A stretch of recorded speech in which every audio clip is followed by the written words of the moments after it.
সন্ধিয়া প্ৰায় ৮টামানত খবৰ পালোঁ যে মৰিনী সমষ্টিৰ অন্তৰ্গত বামুণপুখুৰী পঞ্চায়তৰ তুলসীজানৰ পহুমৰা গাঁৱৰ প্ৰায় ৪-৫টা পৰিয়ালৰ ঘৰ উৰুৱাই লৈ গুচি গ'ল।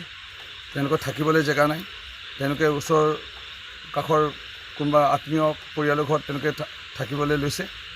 সম্পূৰ্ণ বতাহত টিংসমূহ উৰাই লৈ গ'ল। এটা ধুমুহা আহিছিল আৰু সকলো তেওঁলোকৰ সামগ্ৰী নষ্ট হ'ল, খোৱা বোৱা সামগ্ৰী নষ্ট হ'ল। তেওঁলোকে চাগৈ হয়তো বোধহয় খুব কমটি সময়ত ঘৰটো মেৰামতি কৰিব নোৱাৰিব। মই এই খবৰ পাই পেলাই আহিলোঁ, পৰিয়ালসমূহক দেখা দিছোঁ আৰু মোৰ ফালৰ পৰা যি পাৰিছোঁ কিবা এটা আৰ্থিক সাহাৰ্য এই ৫টা পৰিয়াললৈ আগবঢ়াইছোঁ। যদিও চৰকাৰী বিধিমতে এতিয়া নিৰ্বাচনী অধিসূচনা জাৰি হ'ল, মই জিলা আয়ুক্তক ইতিমধ্যে ফোন কৰি জনাইছোঁ আৰু চক্ৰ বিষয়াক জনাইছোঁ। কালি চৰকাৰী গাঁওবুঢ়া পুৱা ভাগত আহিব, মণ্ডল আহিব, যিখিনি যাৱতীয় চৰকাৰী ব্যৱস্থা কৰিব লাগে সাহাৰ্যৰ বাবে তেওঁলোকৰ চৰকাৰী বিষয়াসকলে কৰিব। মই আমাৰ দলীয় সতীৰ্থসকলক অনুৰোধ জনাইছোঁ, আমাৰ পঞ্চায়তৰ প্ৰতিনিধিসকল আছে, অকণমান তেওঁলোকেও আহি হাতে কামে লাগি এই ৫টা পৰিয়ালে যেন বেলেগৰ ঘৰত আৰু থাকিব নালাগে। কালিৰ ভিতৰত যদি বৰষুণ নিদিয়ে মেৰামতি কৰি লয়, তেওঁলোকে ইয়াতে থাকিব পাৰিব। সৰু সৰু ল'ৰা ছোৱালী আছে, তেওঁলোকে বেলেগৰ ঘৰত মানে থাকিব লগা হৈছে, খাব লগা হৈছে। যিমান পাৰিছোঁ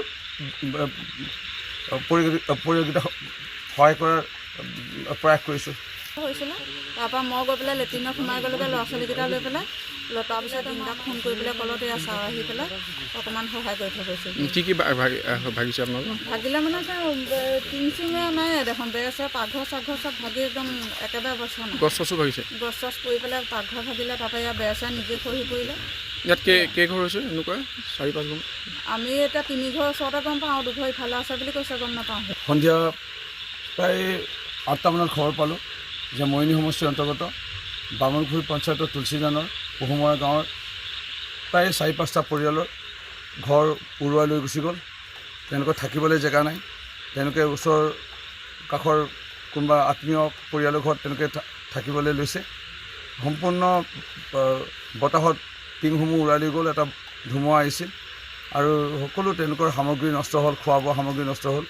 তেওঁলোকে চাগৈ হয়তো বোধহয় খুব কমটি সময়ত ঘৰটো মেৰামতি কৰিব নোৱাৰিব। মই এই খবৰ পাই পেলাই আহিলোঁ, পৰিয়ালসমূহক দেখা দিছোঁ আৰু মোৰ ফালৰ পৰা যি পাৰিছোঁ কিবা এটা আৰ্থিক সাহাৰ্য এই ৫টা পৰিয়াললৈ আগবঢ়াইছোঁ। যদিও চৰকাৰী বিধিমতে এতিয়া নিৰ্বাচনী অধিসূচনা জাৰি হ'ল, মই জিলা আয়ুক্তক ইতিমধ্যে ফোন কৰি জনাইছোঁ আৰু চক্ৰ বিষয়াক জনাইছোঁ। কালি চৰকাৰী গাঁওবুঢ়া পুৱা ভাগত আহিব, মণ্ডল আহিব, যিখিনি যাৱতীয় চৰকাৰী ব্যৱস্থা কৰিব লাগে সাহাৰ্যৰ বাবে তেওঁলোকৰ চৰকাৰী বিষয়াসকলে কৰিব। মই আমাৰ দলীয় সতীৰ্থসকলক অনুৰোধ জনাইছোঁ, আমাৰ পঞ্চায়তৰ প্ৰতিনিধিসকল আছে, অকণমান তেওঁলোকেও আহি হাতে কামে লাগি এই ৫টা পৰিয়ালে যেন বেলেগৰ ঘৰত আৰু থাকিব নালাগে।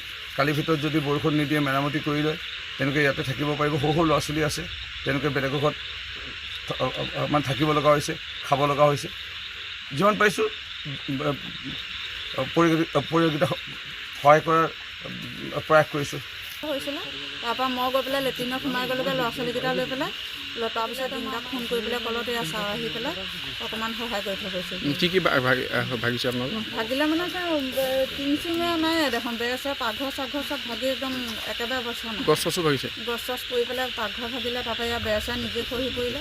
ইয়াত কেইঘৰ হৈছে এনেকুৱা? 4-5 ঘৰ? আমি এতিয়া 3 ঘৰ ওচৰতে গম পাওঁ, আৰু 2 ঘৰ ইফালে আছে বুলি কৈছে, গম নাপাওঁ।